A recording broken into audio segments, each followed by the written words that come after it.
All right.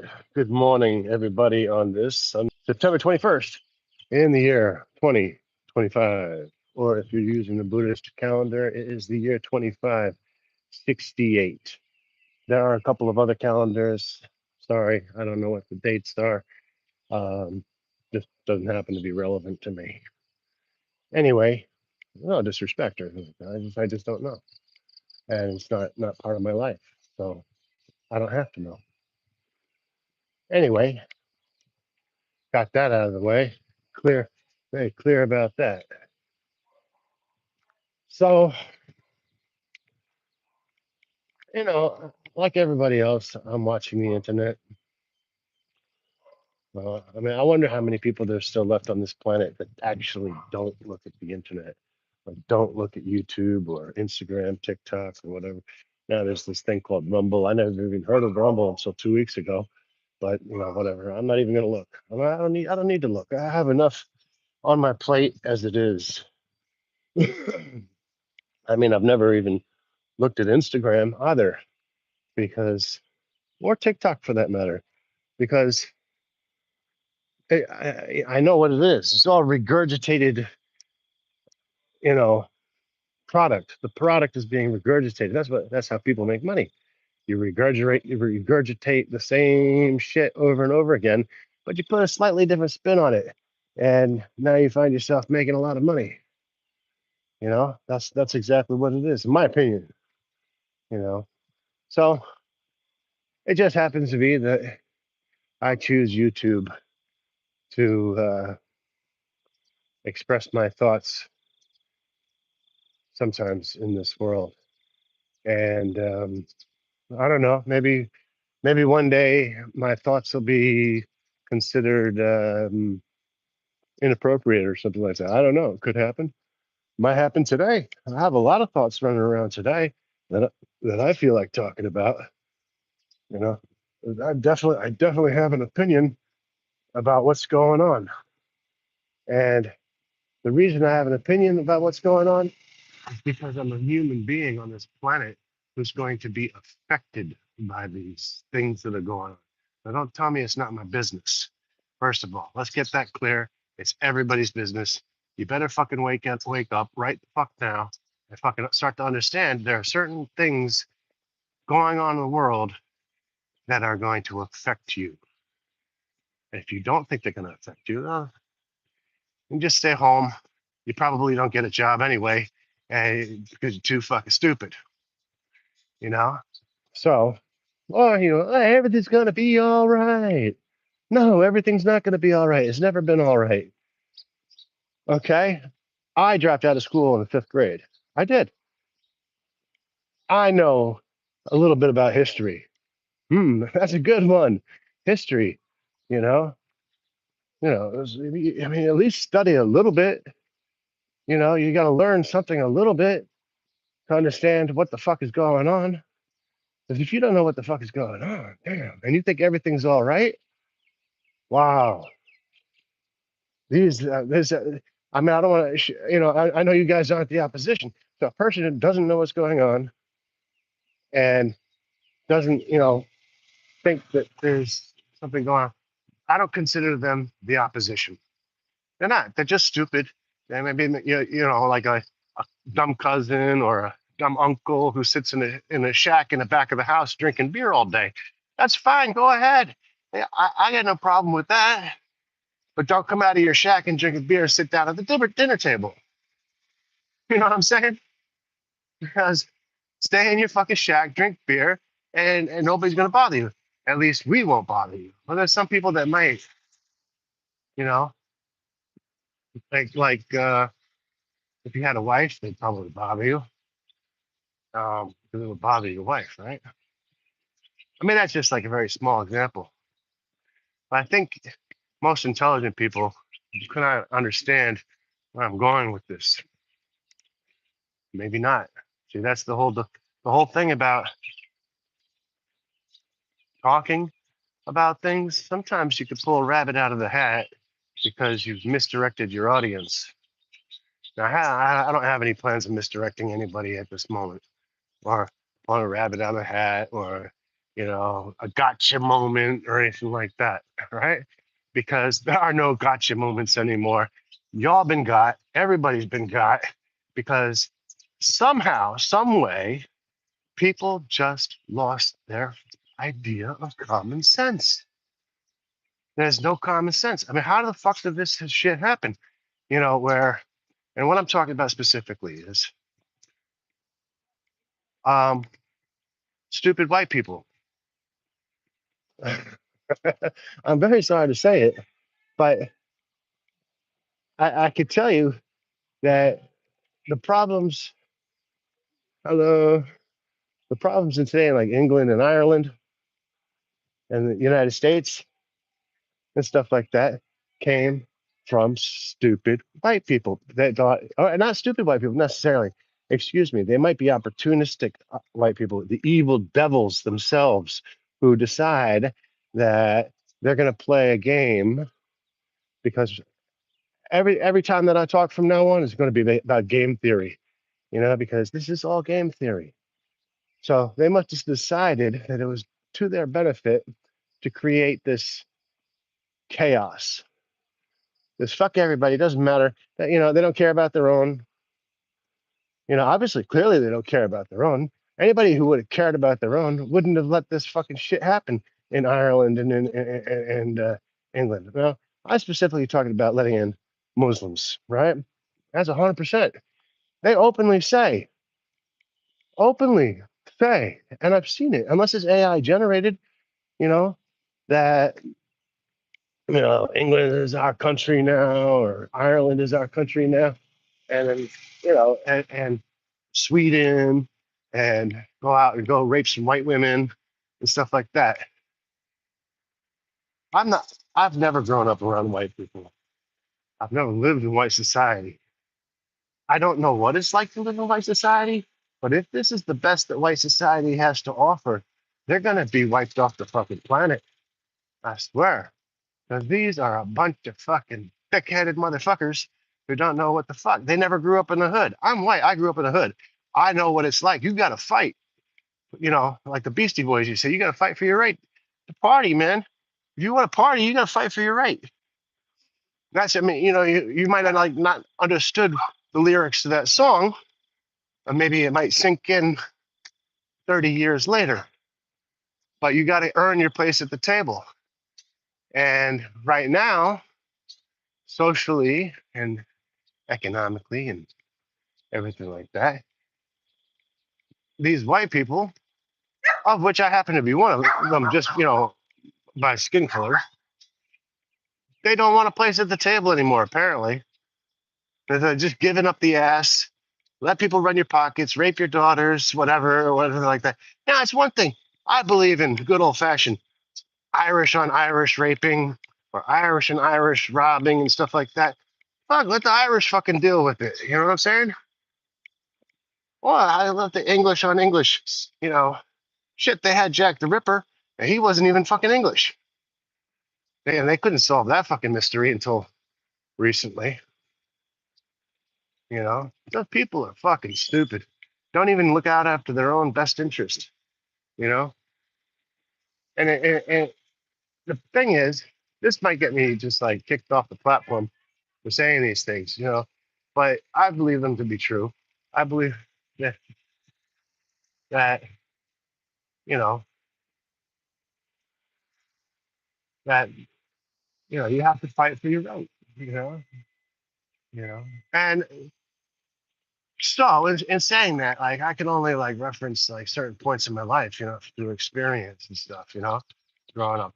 Growing up in New York City, I grew up in Brooklyn in the 70s and 80s.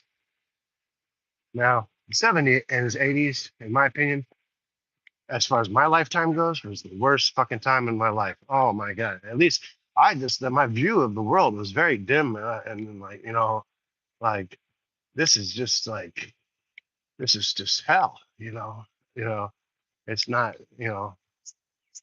and it took me to go places and see other places and see other people to understand that the whole world didn't live like the way um, I was living. which is not necessarily bad. It's just that, um, basically, I grew up in a mixed household, but the people around me mostly were either Puerto Rican or they were or black, right? Living in the area. There's a few white families.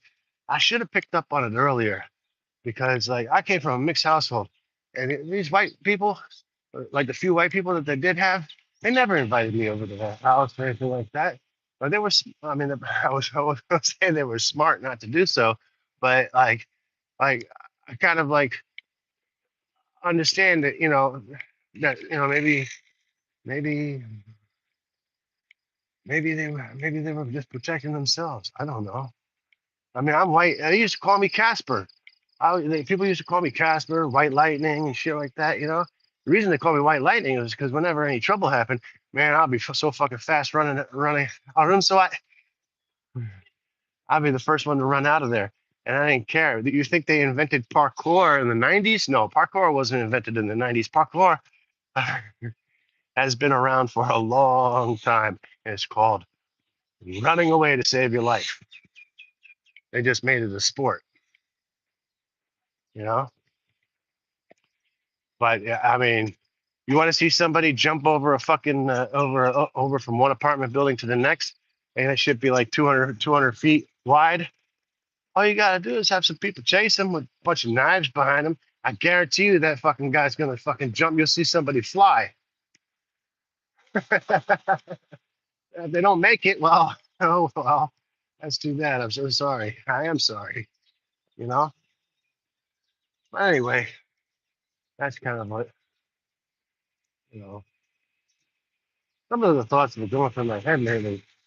So like when we were growing up, we didn't have a television in the house. We had a television in the house at one point. And my father had gotten a television, and it was like his pride and joy. And I was like, this was in the '70s, right? So he was born in the '40s. So television, that's like a big deal. So, and this was like a small black and white TV, right? And he put it up there on the bureau, and he put it up there on the bureau, and he would watch it sometimes. And I remember one of my very first memories is watching, sitting there, and like I think I might have been in a high chair or something like that. So it was when Richard Nixon was resigning from office. I remember this because my father was pointing to the television, and he was saying, "Gabe, Gabe, remember?" No, he didn't say it like that. He was like, "Gabe, Gabe, remember this moment." And I'm like, "Yeah, there's something that's going to happen. You'll remember for the rest of your life, or something like that." It was, I did remember it for the rest of my life. You know, so like that was like kind of interesting. But the problem is that the neighborhood that I grew up in was so poor and so depraved and everything like that, that if anybody ever found out that you had a TV in the house, you could kiss that sucker goodbye. And that's exactly what happened. So, like, the house that we lived in got robbed multiple times, and I think the first time they robbed the house, somebody took the TV. I mean, and what that meant was, well, my father was disappointed. So like he was thinking about my father, like thinking about it and like sort of what to do and stuff like that. You can forget about calling the police. They ain't gonna fucking do shit. They're not gonna do shit. They never did, never will. Don't think that your solution is to call the police unless you are a woman under attack, and hopefully you filed a restraining order before it happened. And if it is a stranger, that's when the fucking police are needed. But this is a circumstance where the TV guys don't. You don't need the you don't even know who did it. And you don't know who to blame or whatever. And it's just a TV, right? So that's the way my father was thinking. So we didn't have a TV in the house for another 20 years. That was in the '70s. Well, actually, I shouldn't say 20 years. We didn't have a TV in the house for another 10 years at least. I mean, they hadn't come up with Technicolor or something like that. by the time the next TV series came out, before my sister insisted on having a television, and that was in the 80s. So this is I think what I'm thinking about with Richard Nixon must have been in 1973, and then around 1980 or 81 something like that. My sister um, somehow, I don't know how she did it, but she got a TV. And I remember she had a room with my other sister. I had my room, and I'd like be like, can I come over to your room and watch TV with you? Can I watch TV? And they're like, yeah, come on in, And then I'd sit down with them and we'd watch TV. And the only shows we would watch was like Good Times, um, The Honeymooners, The Jeffersons, um, what else did we watch? All in the Family, um, All in the Family, um, I guess like some news channels, I guess. But the shows that we watch, these are basically the only shows that we would watch were these. Yeah. And so that's how I grew up.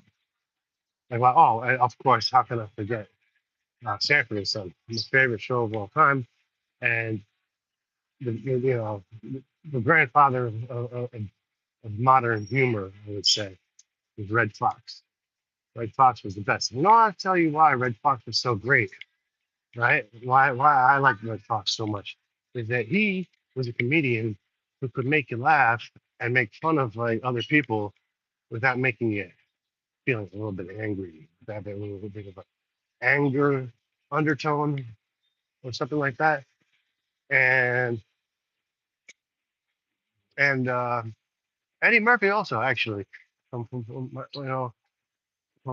what I remember of Eddie Murphy, he didn't make. But like, if you watch like All in the Family and the Jeffersons and stuff like that, they're very funny shows. I thought they were very funny. But one of the things that they did was they would kind of like have like a little bit of a cutting edge to them, you know, where you know openly blaming other races and stuff like that, which I think may not be a bad thing. Fuck it. You know, I don't have any problem with being, with people, blaming Whitey or whatever, or blaming the blacks for this and or blaming what it's like. I'm like, yeah, okay, well, I'm smart enough to realize, certain things. But then again, maybe I should be a little bit smarter because maybe that was really poison. I don't know. Red Fox didn't really do it. At least if he did it, he did it in a much more subtle way. He'd get up on stage, right? And one of his skits was he said, telling the stagehand that he needed something to drink, right? And when the stagehand was saying, "Oh, yeah, yes, Mr. Fox, yes, Mr. Fox, here you are." And he handed Red Fox a mug in the shape of a white titty, and he'd take a drink out of it, right there on the television, you know, sucking on a white titty. Fantastic, absolutely. Like, I mean, if you don't think that's funny, I don't know. There's a lot of white people out there who don't think it's funny, but tough shit. You know, get over it. You know what I'm saying?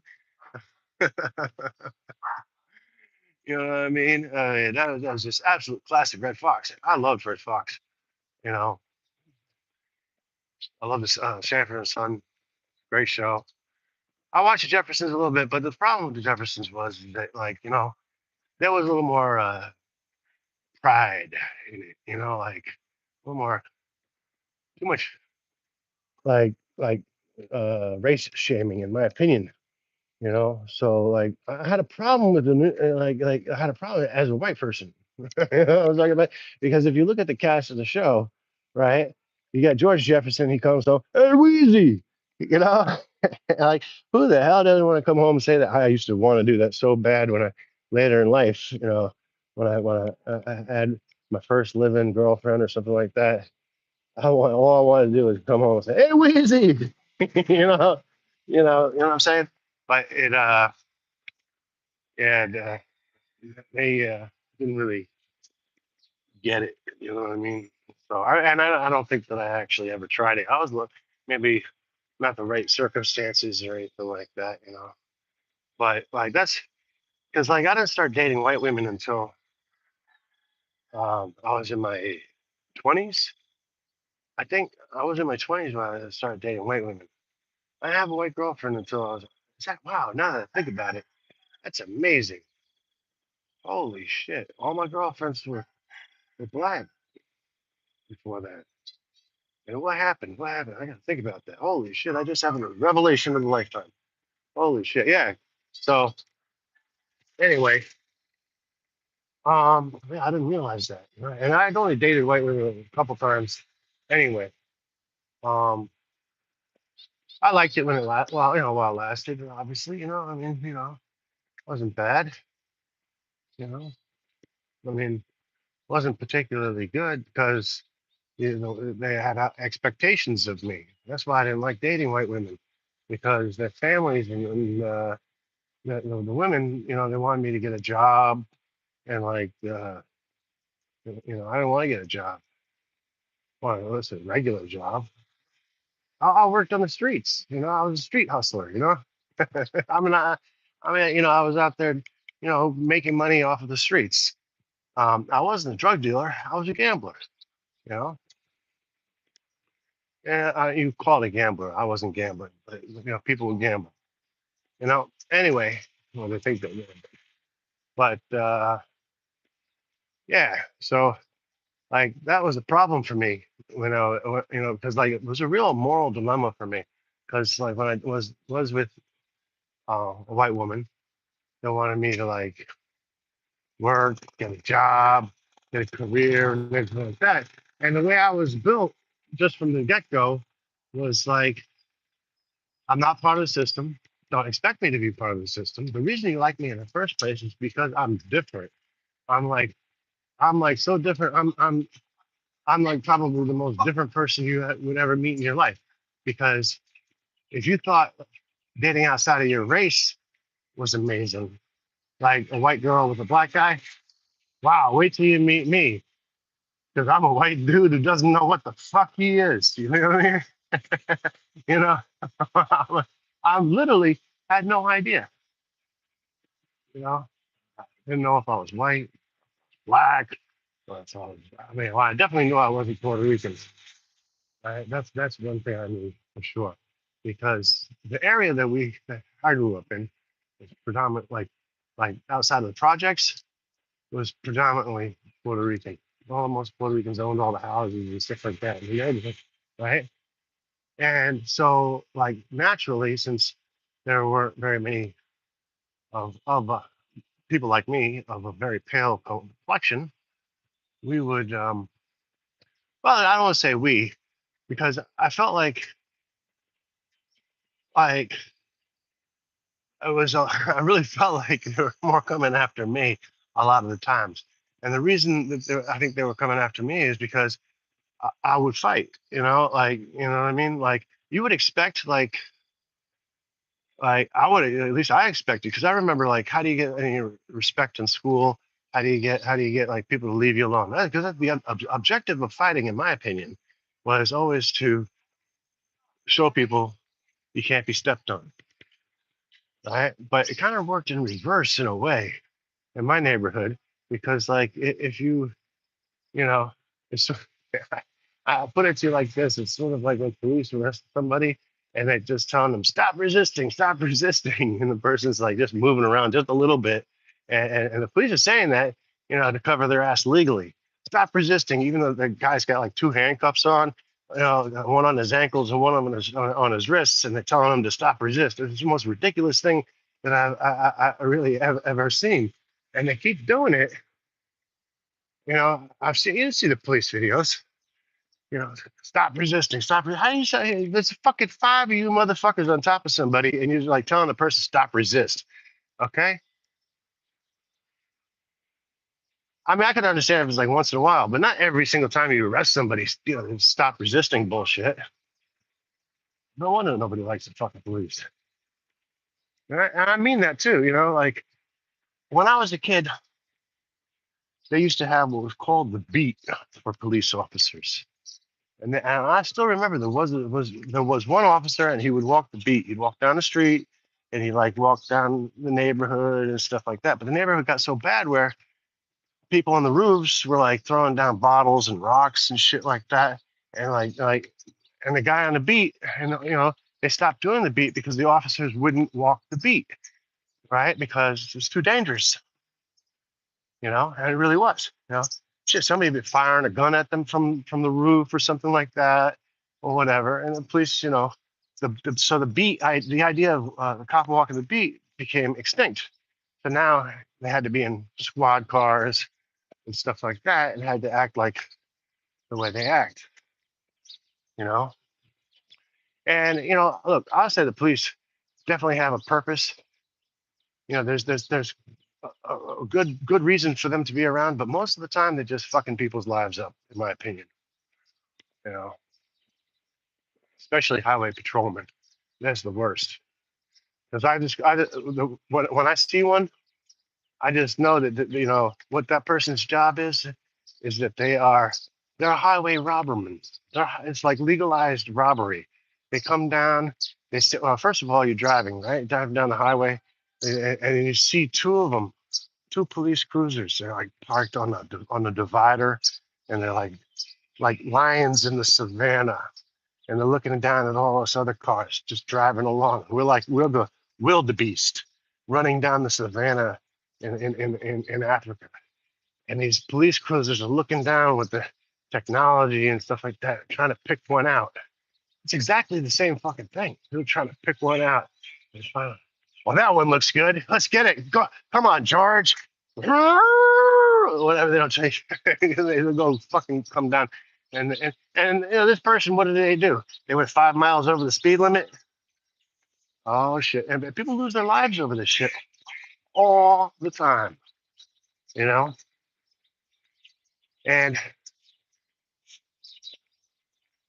in a way, I would just like to. So happy, you know,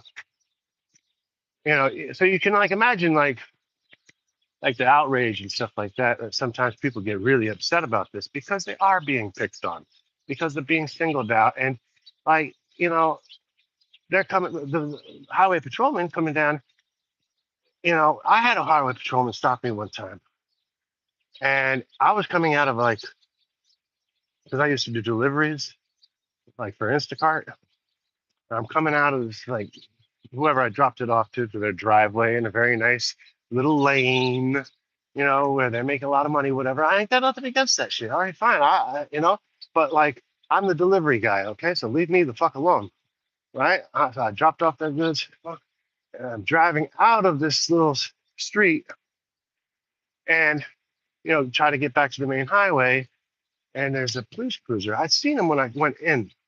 And I thought I made a note of it. I was like, you know, but I just like I dropped my guard a little bit because what happened was that when I was coming out, I was going probably 30 and a 25, right? And this fucking guy,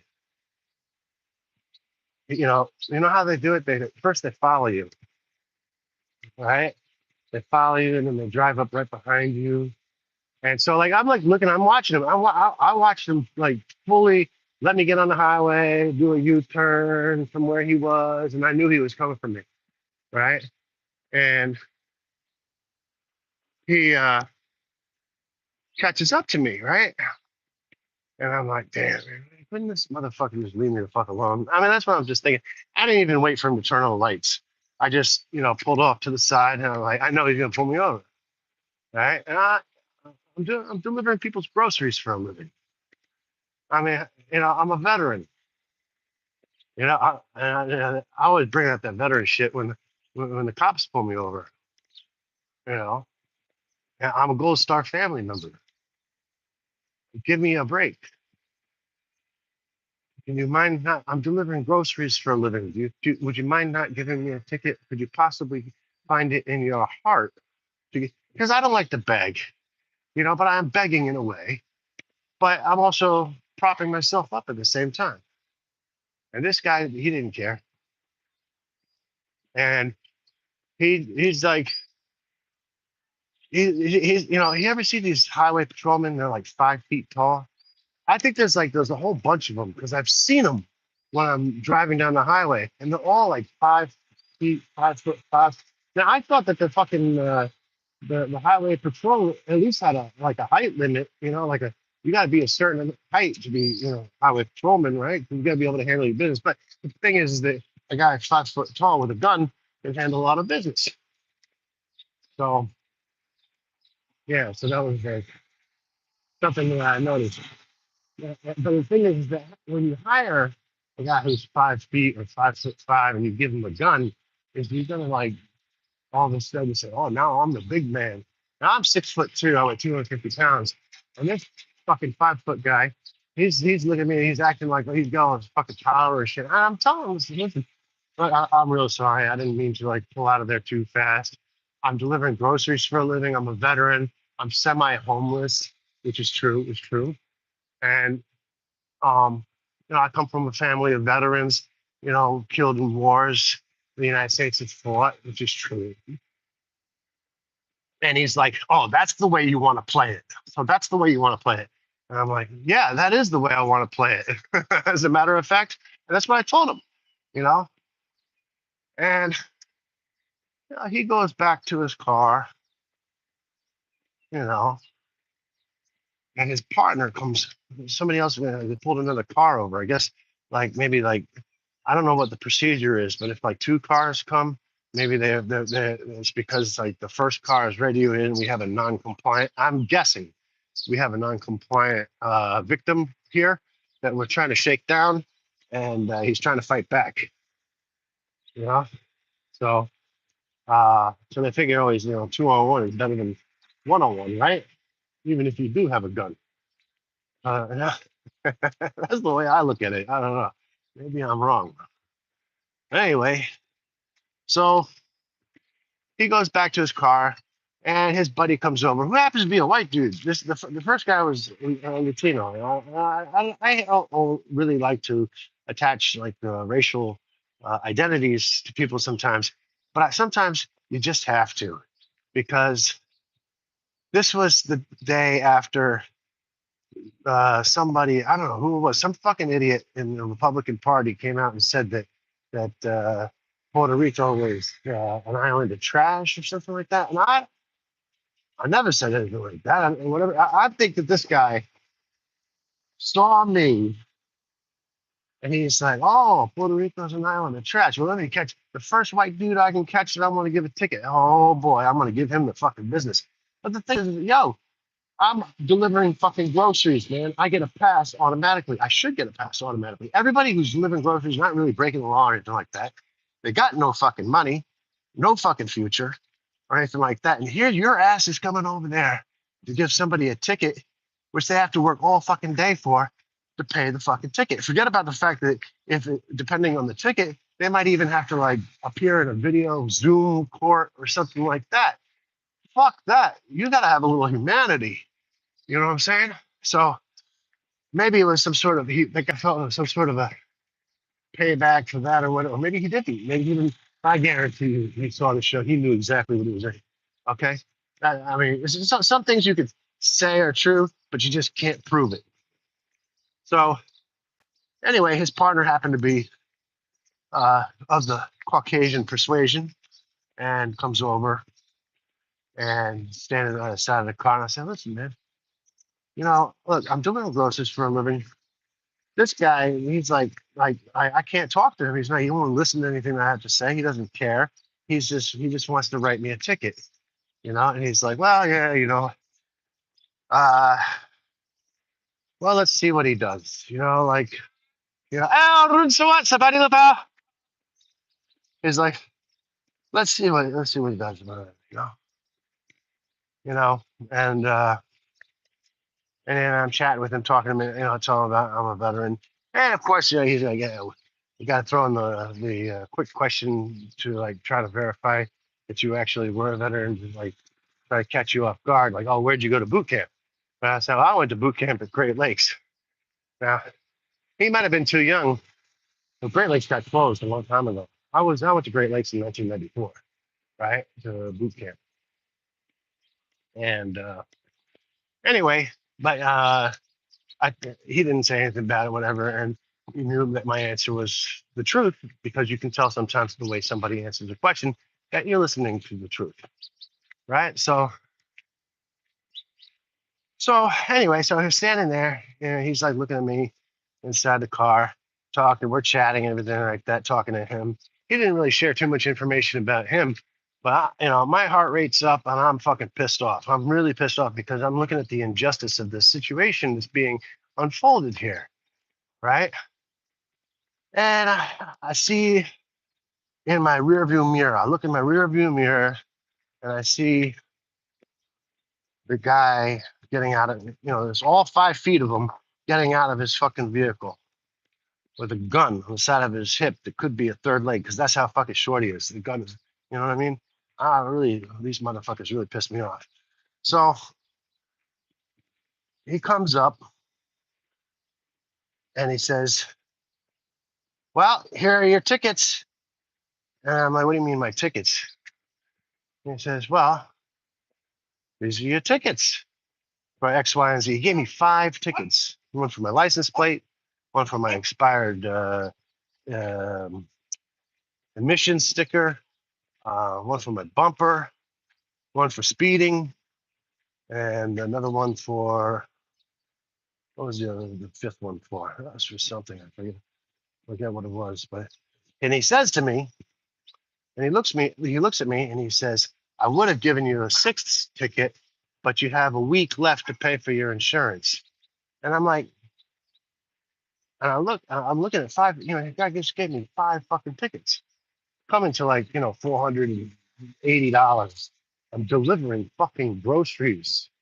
And this motherfucker is coming over here giving me tickets worth $480. And I'm saying, man, you're a fucking devil. And I ended up cursing him out. And there ain't nothing you can do about it. I said, listen, you're a motherfucking cocksucking piece of shit. Blah blah blah blah. Like he could have used that as an opportunity possibly to like pull his gun out, and he did reach for his gun. But anyway, he should have figured it out. Oh, so we're gonna stand on the rain for a second. Leo Watkins, what's going on, brother? How you doing? How's everything? I hope you're doing well. You got stuck in the rain a little bit, you know. And so he says to me, "I'm going to give you a 6th ticket, but you still have a week left to pay for your car insurance." Now, my car insurance, because I was a low income person, it's funny how economics works for poor people. Is your insurance, if you're poor, it's going to be, mine was $500 a month. Now, just you can explain these economics to me, it's just incredible. You got people who got make $1 million or have $1 million, and their insurance is $50 a month. I'm making $100, $150 a day. And that's not including gas and all the bills, that come out of it. Maybe $200 a day. I'm really lucky. And this guy is giving me a ticket for $500. It's just incredible. I told him, I said, listen, you're the worst, you're the motherfucker, this and that, blah, blah, blah. And his partner, I got a glance at his partner, and his partner, was like kind of like, sort of like he just wanted to be out of the situation. He was like, wow, that's kind of unusual. Give a motorist 5 tickets. But I think it's all because of that guy. I don't know who it was, but he's a fucking asshole. That fucking guy who got up there and said that Puerto Rico was an island of garbage or something like that. How dare that man say that shit? Because what people say has repercussions. You know what I mean? He should never have said that. Like that was like, and so now I got one pissed off Puerto Rican who's looking at me as a white man. He don't know me, he don't care or anything like that. And he gives me 5 fucking tickets. Man, it was like fucking motherfucker. Anyway, I was pissed. I was so pissed off. This is one of the few times that I was so pissed off that, and it's actually the only time that when I woke up in the morning and I thought about this, and I was like, man, this can't be right. How could this possibly be right? I talked to the guy, and thank goodness he told me we were on body cam, right from the get go, because he saw that I was like, kind of like questioning him, my fish. Obviously, I am a non-compliant person, you know, so he said, oh, the body cam's on or something like that. I was like, oh, yeah. File that little piece of information away. Right. So I woke up the next morning and I was like, I'm looking at the tickets and I'm like $480 or whatever. Yeah, yesterday that day that he gave me those tickets, I think I made only like 50 fucking dollars, you know? And I'm like looking at these fucking tickets, $480. And I start to get, when you can start to get mad, you start to feel that burning, when the blood is running, rising to your skin. And I started boiling, started to boil and boil and boil. And I'm like, motherfucker, this motherfucker thinks that he's just gonna do this to me. What can I do? What can I do? Right? Well, I mean, within reason.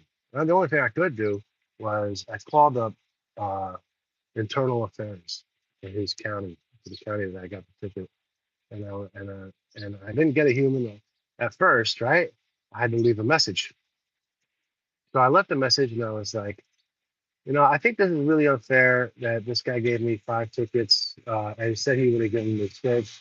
And the fact that I explained to him the situation, and you can see what the situation was, that I had just made a delivery and yada, yada, yada, X, Y, Z, and everything like that, right? And I don't think that, I think that this is an abuse of power. I think that he was using his position as an abuse of power, is exactly what I said.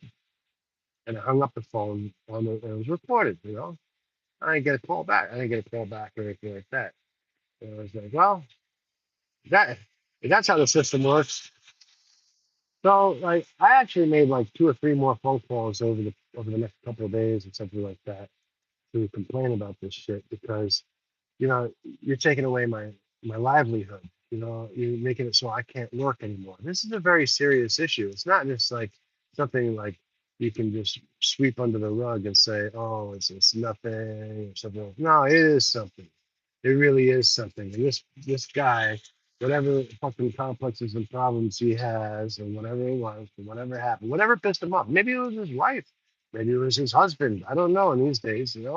Whoever, somebody fucking pissed this guy off to do that to me, and that was you know, an act of abuse of power.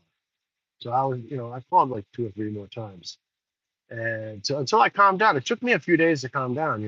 Like really like let the blood settle, the heart rate come down, and everything like that. And I get a phone call from that area code. I knew the area code. I used to work there and stuff like that. I got a phone call from the area code. I didn't recognize the number, but I picked it up anyway. Most times I don't pick up the phone when somebody calls me if I don't know what the number is because I just figure it's some sort of robocall or something like that. Anyway, I picked up this phone call and it says, Mr. Davis. I said, yes. Hi, good morning. How are you? What's up? What's going on? Or something like that. I didn't know who it was.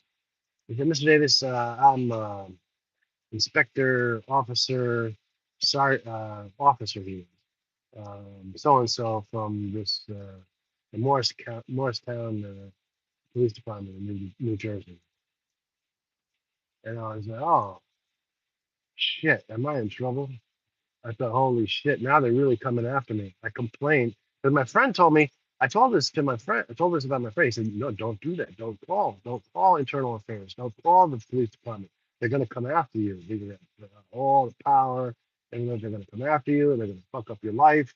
And then I said, they already fucked up my life. They're going to take $480 from me every single day that I go out to drive, I can't make that much money. So they've already fucked up my life. That's my logic. So I am going to complain. And I did complain. And I finally did get a phone call back from an officer who worked in internal affairs. Right. And he didn't actually introduce himself as the officer for internal affairs. He introduced himself as the officer of the whole department of Morris County. Right. And I said, well, I I really called to internal affairs because then, I'm thinking, wow, he's not even internal affairs. I said, I really called because my complaint was was directed towards internal affairs. And he says, no, I am the I am the officer of the Morristown County Police Department, and I am also the head of the internal affairs. And so I'm like thinking, great. I mean, I'm trying. I think I'm in a fucking paradox right now. I think I'm, is what I'm thinking. And he says, no. He said, look, Mr. Davis, I reviewed the body cam from your traffic stop the other day with Officer Gallardo, and I think you should file a complaint, is what he told me. Oh, you think I should file a complaint? He said, yes, I think you should file a complaint. He didn't elaborate or anything like that, but all he said was, I think you should file a complaint, right?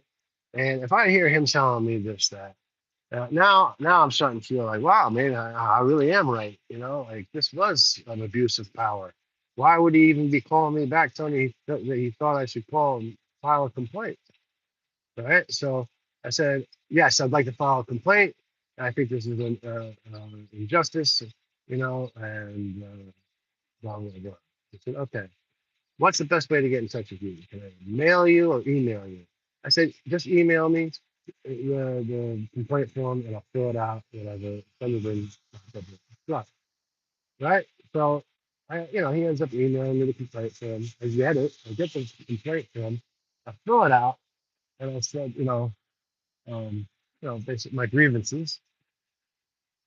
And I thought this was like, an abuse of power and stuff like that. So he says, all right, so here's what's going to happen. Now that you filed the complaint, right, we're going to review it on the board and we'll get back to you, as you know, as a measure. We'll get back to you about this. And I said, well, can you tell me what the process is? He says, yes, the process is that we have to decide whether or not we're going to file criminal charges against the officer or if he should be have like a dressing down, like verbal uh, warning or something. Or maybe he didn't do anything wrong, is what he said. Right? Maybe he did what he was supposed to be doing. And so I'm like thinking to myself, wow, this guy could face like legal repercussions because of that. And I'm like, part of me is saying, yeah, good. He should. Of course, he should get verbal, legal repercussions for it, right? And, but then there's like the Christian side of me, where I'm like, oh, I don't really want to do that. I don't want to, I mean, maybe he has kids and stuff like that. I don't want to, I just don't want to see him get any, lose his job, behind this or anything like that. And that's what I was really feeling. And so the general inspector, or whoever it was, the officer that I talked to, said they would get back to me. And they never did. They never got back to me, never gave me an answer of what happened or anything like that. So I wonder, I can only wonder, right? I don't know what happened, but I'm going to suspect that, that nothing happened and that the person making the phone call was pretending to be an internal affairs officer, or if they were an internal affairs officer, they just don't care about the population at large, you know, which is, pretty unfortunate, if that's the case, because a lot of people out there, from all backgrounds, races and sexes and religions and whatever, you know, are now, this is the way the game is being played. And that's why I always say this is all part of game theory about society. Like Lorraine let up a little bit so we can keep walking about game theory. It's all game theory is what it is. It has nothing to do with me personally, right? Nobody knows me personally. It's obviously nothing to do with me personally. This is just about somebody's version of the game that they're playing, right? And so I became the wildebeest on the tundra, the weak one with a little bit of a limp. That this fucking lion decided to like drive off of the fucking, don't come after me just like a fucking lion, hunt me down like a lion. and then, you know, try to put me down. They never got back to me. I never know what happened. You know, I mean, I would have been happy if they got back to me and said, listen, Mr. Davis, the guy didn't do anything wrong. He was just doing his job, and you overreacted. And I would have accepted that. I really would have. And then I'd have be forced to reflect on myself. Wow, maybe I really did do something wrong. Maybe my shit isn't in order the way it should be. And in fact, as it is, as when I do look back, is my shit really wasn't in order. I could have had my, you know, if you look at it like this, I could have had my exhaust sticker replaced. But there's some people drive around with emissions stickers that are 10 years old. I could have had my license plate that was knocked off, my bumper, but I had it in the window, in the windshield of my car. Now, I thought this was going to be all right when I put my license plate in the windshield of my car. I mean, I see like people driving cyber trucks and Teslas and stuff like that. None of them have a front license plate. Not one of them. I don't see them getting pulled over. So here I am. I have my license plate, my license plate in my front window, in the windshield. So I was like, this has got to be all right. And so I could have fixed that, and I could have, maybe I shouldn't have drawn 30 and a 25, even though I can clearly see there's nobody around. There wasn't even a dog to run over or a cat. I could see everything. The road was clear as day. Yeah, you know. I mean, so at the end of the day, I guess I had to analyze it. My shit wasn't in order, and I just got to be a good little robot and follow the rules. But the thing is that they'll keep changing the rules. They'll always change the rules so they can catch you. And the reason they have to catch you is they have to give you tickets to generate income for their corruption, basically preying on the weak. That's all they're doing. And that's why when they say defund the police department, I don't agree with defunding the police department. Let's get that straight. But I do would like to see them close that department where they're actively hunting for people to give tickets to, and it's happened to me more than once. And I ended up having to stop doing deliveries for a living because of the ticket situation. They kept doing it, kept giving me tickets, claiming I was doing this. Most times I probably was doing 5 miles an hour over the speed limit. So fucking what? You know what I mean? Anyway, I'm glad I got that out of my system. And the things ended up working out a little bit better because I don't do that anymore. You know, um, I was in a car accident. I got damaged very badly, and unfortunately, fortunately and unfortunately, so I'm now semi-retired. But yeah, man, think about this shit, man. People don't fucking do anything just to get one over on you, And uh, that's really all I have to say today, and all the material I have to share with the world today is that. Actually, I have a little bit more. So while this was happening, right? While this was happening, I was going through the process of filing with Internal Affairs, and I was waiting for them to call me back. I had gone to the casino in near Philadelphia to go play some poker, right? And when you play poker, you're sitting down, you could sort of get a vibe of who you're dealing with, at the table, what kind of person they are, stuff like that. Now, as it turns out, a lot of officers like to play poker. Now, one of the reasons a lot of like police officers or people who are in the judicial system like to play poker is because it is a competition, yes, but they are also taught game theory, right? So game theory, they have a basic understanding of game theory, right? And that doesn't mean that they're a good person or bad person or anything like that. It just means that one of the reasons they're attracted to poker is it's a game of strategy, a game of theory, All right, so you have a lot of police officers who play poker, and that might not just be the reason why they play poker. Maybe they just genuinely enjoy it. I'm sure that that's true. But sometimes you pick up a vibe from somebody. And I was playing poker. I was playing a hand of poker, and there's this 5'5" guy in the hand with me, right? And he's very muscular, like well built. No, I would say like an athlete or anything like that. But the guy's been in the gym and stuff like that. And he's white. And actually, I mean, like I don't know what you consider white, like Italians or Latinos or blonde, blue eyed. He wasn't blonde, blue eyed. All right, he had black hair, and his skin was a little bit, darker than mine, but he is still white, right? So whatever. I mean, I'm just figuring. I'm just trying to like analyze the situation, you know. And so I'm like, oh, he's 5'5". He's and I wasn't even thinking about this until what happened after. See, what happened was we're in the hand, right? He was minding his own business and everything like that. He wasn't saying anything. All right, and there's a third person in the hand, and all three of us end up going all in the hand. Now I flopped the nuts, you know. I had the I had the board nuts, the lock on the hand.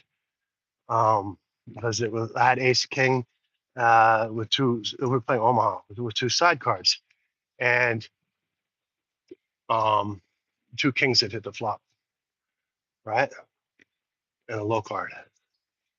And we were all in like on the flop. Everybody's all in. Three of us are all in.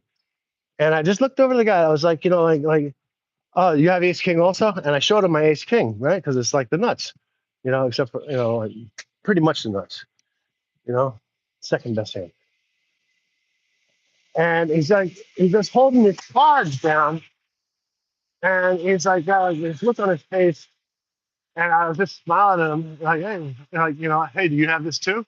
Because you just put, $500 in the pot just like me. And he looks at me and he goes like this. He goes, well, like I'm some sort of a fucking moron. If it makes you feel any better, and he turns over, he shows, he doesn't, he actually didn't show it. He said he had ace king too. And I was like, fine. What do you mean? Does it make me feel any fucking better? We're playing poker. We got to turn the cards up at some point in the hand and decide who wins this fucking hand.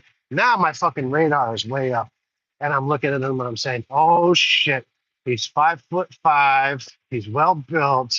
He's middle aged. He's a white man, or I don't know if you consider Italians and Latinos white. I think they are, you know.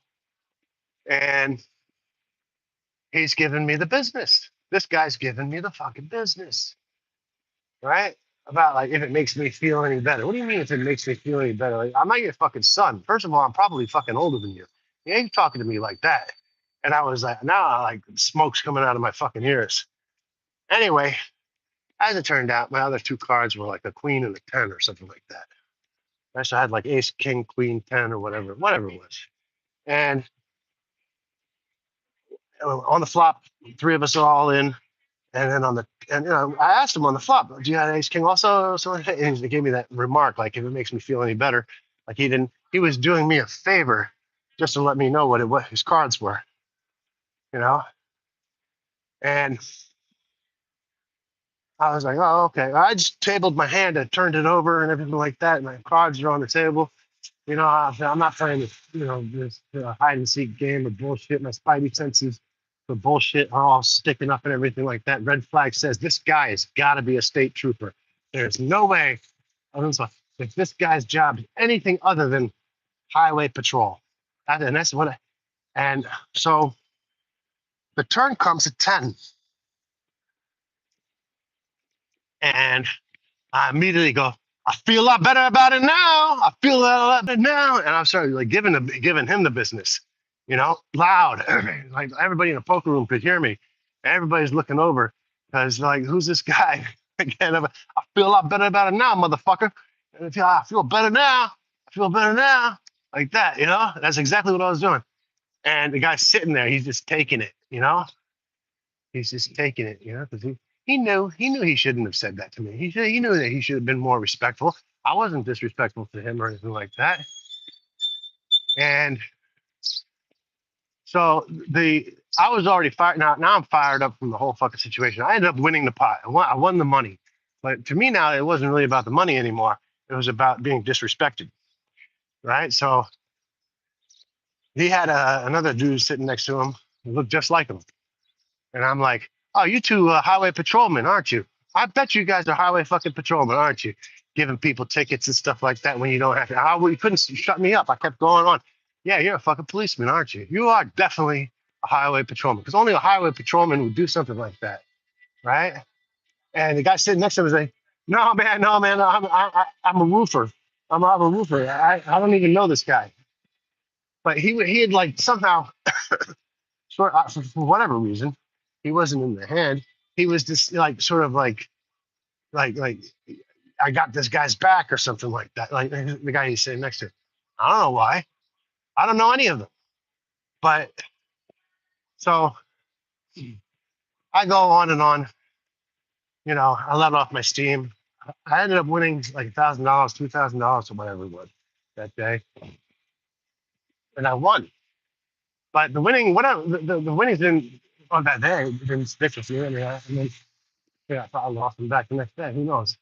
But what stuck with me was that event and the fact that you know this guy had that state patrol fucking attitude, you know, and I mean I can see how if I felt that way, I'm not the only person. I'm not unique, you know. There must be hundreds of thousands of people out there who have the same fucking feeling, if not millions, right?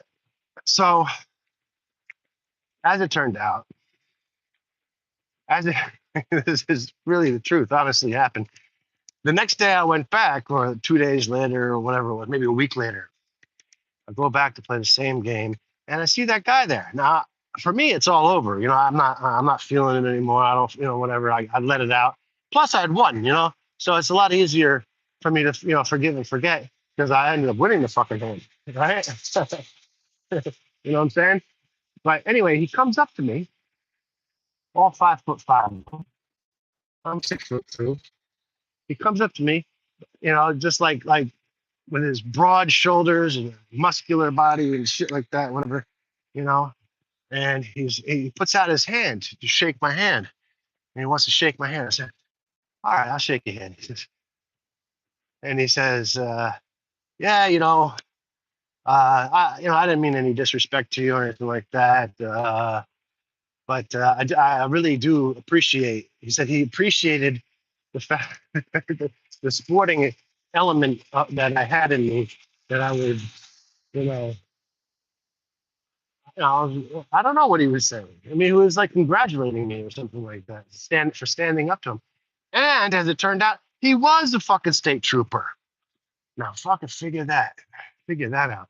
These state troopers, man, they're programmed. They're humans, right? So they're programmed by their higher ups and stuff like that to think that they're doing the right thing.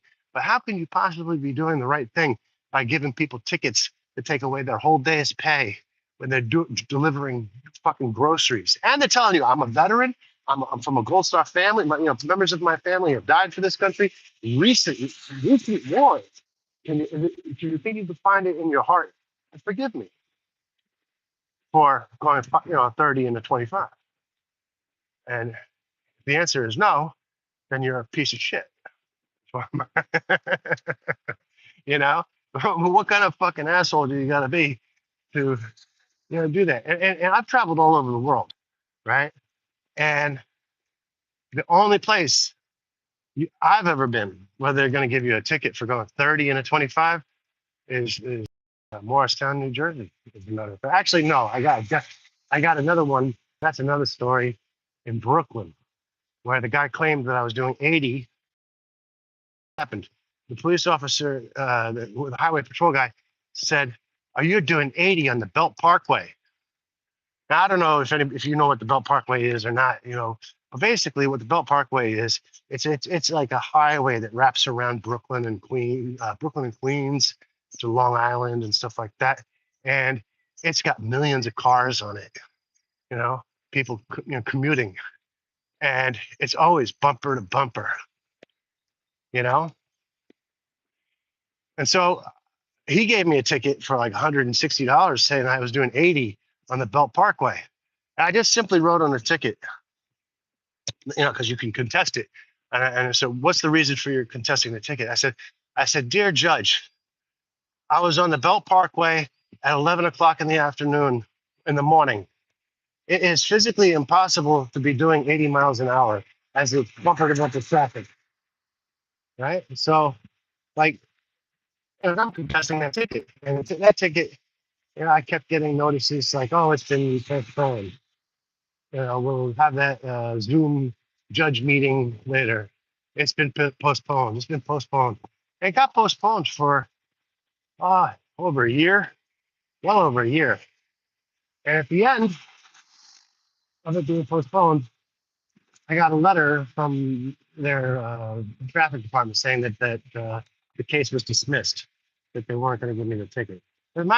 It's very clear. How could I possibly be doing 80 miles an hour in a bumper to bumper traffic? I mean, it's just like, what the fuck, man? So that's why I don't like traffic police, because they take their job way too seriously, and they cause a lot of fucking damage. A lot of people lose their lives over this shit too, because what they're doing is illogical, inhumane, and really, really against all human principles. You know, now, I understand giving people, I understand policing. People, there has to be police. You need police. I love police. I've called up police departments and thanked them for their work. Thank you for your service and everything like that.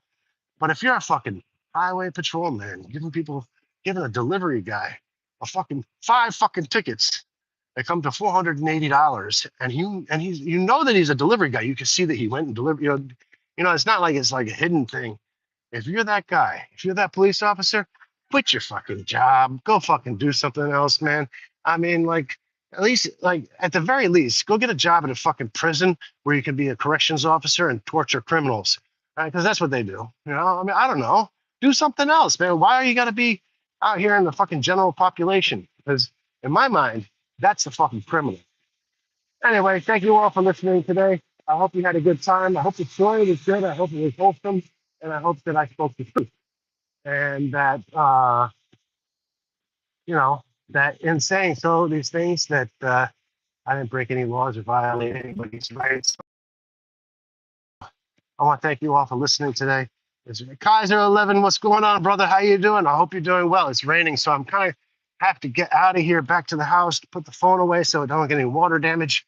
But thank you so much for listening, and I hope that you got. It's raining even harder now. Got to put the phone away. All right. God bless you all. May you have a wonderful day, afternoon, night, wherever you are. And remember, people out there love you, and there's always a reason to live and enjoy life and be thankful for this. And I'm thankful for this rain that's falling on me right now, but it's fucking falling too hard right now for me to have my phone out. God bless you. Thank you so much. And I hope that you enjoyed the story. Goodbye.